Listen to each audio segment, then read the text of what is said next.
Hey everybody, here we are. I am here with Nicole Bridges, who we go way back, like all of about 10 minutes. 10 minutes. Hey, it's been a great 10 minutes. Yes, it has. It really has.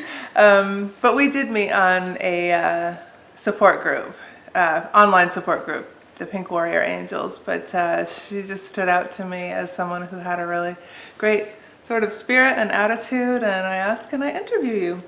Yeah, So and here we are. Here we are. So would you tell a little bit about yourself? I will. Thank you, Audrey. My name is Nicole Bridges.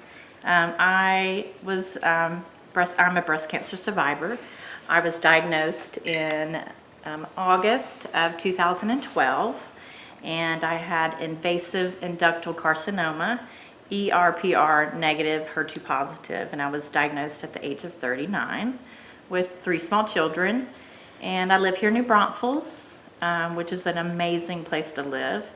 I couldn't imagine living anywhere else, maybe the beach. But other than that, I do love living here with my 3 children. I am a single mom of 3 kids. Over the last year, I have gone through a divorce, and I just want to bring some light to people that are going through struggles like myself, and to let you know that it is going to be okay. These things do pass, and you will find the joys, out of your struggles. So that's why I'm here today. Yeah. So you told me about how you discovered the lump, or can you talk about that? I did. In April of 2012, I had weight loss surgery. I had the gastric sleeve. And I lost about 100 pounds. Wow. Now, I had gone to London for the summer after that surgery with my family, my children and my husband at the time. And we had gone for the summer, had a wonderful European vacation. I came home, and within that few days of that week, I was in the shower and I did a self-exam, which I wasn't particularly practiced. I didn't particularly practice that, but I was in there and I was doing a self-exam, and I felt a lump. I had lost about 40 pounds since my surgery, and I found a lump. And so I called my mom immediately. She was the first person I called, and I said, hey, I have this lump.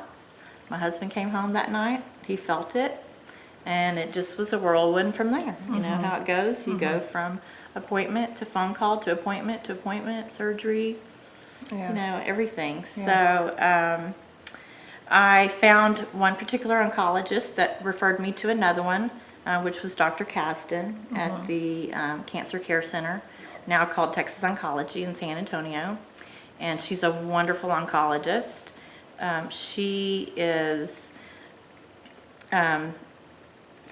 was new to that particular location, but they were doing a HER2 positive trial. I did 18 rounds of chemotherapy, including the trial drug, and now that drug has been passed. It's the Herceptin and the pertuzumab, I believe, together. Right. So I'm happy to know that it's helping women today. Absolutely. So if you can do any type of clinical trial to help others in the future, that's a good feeling to know that you have done that. Yeah.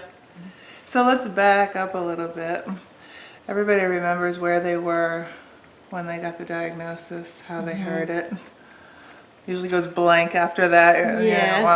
What's your story about that? I was in my surgical oncologist's office. I first went, when I found the lump, I went to my regular OBGYN, got the mammogram, got the biopsy, was introduced to my oncologist, surgical oncologist, and then I was in his office.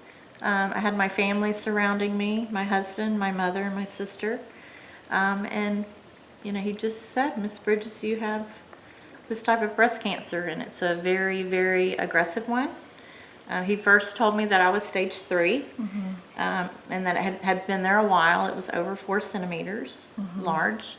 Wow. And it needed to come out immediately. And so I had talked to my oncologist, and we were going to do chemo, then double mastectomy, But once talking to the surgical oncologist, we chose, because of it being HER2 positive and an aggressive invasive cancer, that we needed to get it out immediately and then start chemotherapy. So that's what I did. Okay. I did the double mastectomy with expanders. And then I started chemotherapy in October 2012. And my last chemotherapy was December of 2013. How did you do with chemo? It was a rough road. Yeah. I'm not gonna fake that. It was not fun. I was very ill. I lost a lot of weight. I couldn't eat. But I had my family and my support group there to help me. Yeah. That was the one of the struggles was me having 3 small children. I believe my youngest one was not even 2 at the time, so I had 2 4- and 6-year-olds at the time. And if I could give any advice to anyone, is just to let it go and let your family support you and help you and ask for help. When you don't ask for help and you think that you can do it all on your own, you get very, very weak. And so, but that was the hard part for me. I couldn't pick up my 2-year-old. You know, after surgeries, I couldn't pick her up, and that was the tough thing. But I had comfort knowing that I had my husband at the time and my mom there. My mom just took over, and she is a blessing. If it wasn't for her, it was going to be, you know, let's call care.com and get a nanny to come in and help. Right. You know, just my day-to-day with my laundry and dishes and 3 small kids was a lot. Yay for support systems. I know, the support That's what we're is talking amazing. about this So week ask on for the help. Facebook. Yeah, it's so important. And what's encouraging about when people have a really hard time with chemo, you know, look at you now. Right. It's so great, because when you're going through it, you just feel like, I'm going to die, you know, just from the chemo. But you're gorgeous. Thank you. know, you're like this vibrant woman. So you will get through it. And that is the main thing, is that I never had a doubt. As sick as I was, I always had hope, and I knew that I was going to get through it. And I knew that this was just a phase, and I had to get up and shower and put my makeup on the days that I could. I didn't do that every day. Some days it took me from getting from the couch to the bathroom. It felt like I walked 5 miles. Yeah. And I know you know how that feels. And those are the days that you just have to rest and let your family take over, and not worry about whether your children are getting fed, because you know they are. Yeah. You know, your mom's there. I had neighbors and friends that, you know, some of them did come through for me, but a lot of them did stay away, which is a challenge. But you meet so many new people that are going through what you're going through, and that's angels. really angels all around. Yes. Yeah, you made me think of something. I'm a doer, so even when I was laid out, I was like, I want to be doing something, you know. And people would say, your job is to heal. That is your job. That's the only thing. And it took me hearing that about 1,000 times to go, okay. All right, and give myself. And I did do that. I did take my doctor's advice. And the 2 things that the advice that I took away from my oncologist is never come to an appointment alone, no matter what. Don't come alone, because things change. Things, you know, they give you information in baby steps. Right. So they can't give it all to you at once, because it would be too overwhelming. So one is, do not ever come alone, if you can. And the other thing was just to let other people help you, and have that support system, and just let go of the small things that other people can take care of for you. Right. And I did that, but it was hard. Yeah. But it helped me. It helped me heal. And when she said, my oldest was in kindergarten. So I had 2 small children at home, and my oldest was just going in kindergarten that year. Wow. And that was tough for me to not be able to go up to her school and do all of those mommy things on her first year of school. But her dad did a great job at going and supporting her, and so did my mom. So I was like, but that's what my doctor said, is stay away from the children. Yeah. You know, stay away from the kids, all the Right. germs. Oh, You don't want gosh. germs. So I did, and I really, you know, wanted to be there with my mom and my family, my kids, and that's what I did. I Yeah. just healed. Yeah. And your husband, you My want to talk husband. about that? I do want to talk about it. My husband at the time, we were married for 10 years. We had a wonderful marriage. He also had weight loss surgery. So he was getting thin, as well as I was during my illness. But our relationship took different avenues, I guess. He was very supportive, 200%, very, very supportive throughout the whole thing. And I remember the very first doctor's appointment that I went to without him after a whole year. I think it was a whole year of chemo. And I went to my appointment to my doctor, and I'll never forget her telling me, and I was sitting there in the office and I was crying, and I said, you know, my marriage is not working out. We're doing marriage counseling, and what can I do? And, you know, this and that. She said, I'm really surprised that he did not jump ship before. And I said, why would you say that? And she said, because he gave 200%. And so you have to learn, there has to be some type of balance. He gave it his all, and he got overwhelmed. So your family members can get overwhelmed too. That is something that you need to make sure that that you don't put too much pressure. And I don't feel that it was me giving him pressure, it was himself. He didn't know how to help me. Yeah. And that was his only way, is to Maybe be wanna there. Fix. He wanted to fix it, and he couldn't. Right. And so long story short, we did go through a year of marriage counseling, and it didn't work out in the end. And so I am a single mom now with 3 kids, and I still live here in New Braunfels.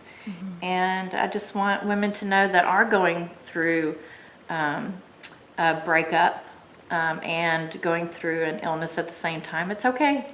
We're all going to live through it, and I lived through it, and I was able to put my head up and say, I don't have to deal with this nonsense anymore, and I am out of here. So, you know, it's just, and I just feel so much better about myself. Yeah. I feel better.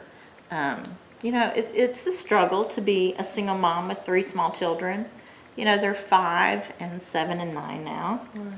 My youngest is about to go into kindergarten, so I will have all 3 of them at school all day.